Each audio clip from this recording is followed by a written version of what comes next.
Hi everybody, I hope you are doing well. Today we'll talk about how to fix or how to solve the problem of not installed on the application of Threads. You click on settings. Here we go to apps, default apps, app settings. Here you search about the application of Threads and you click here.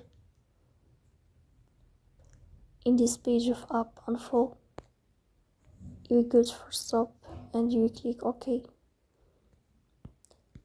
Here you will enter to the window of storage.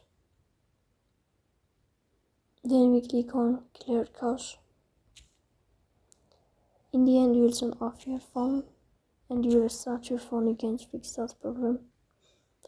So that's all. Don't forget to support us by like and subscribe. See you next time.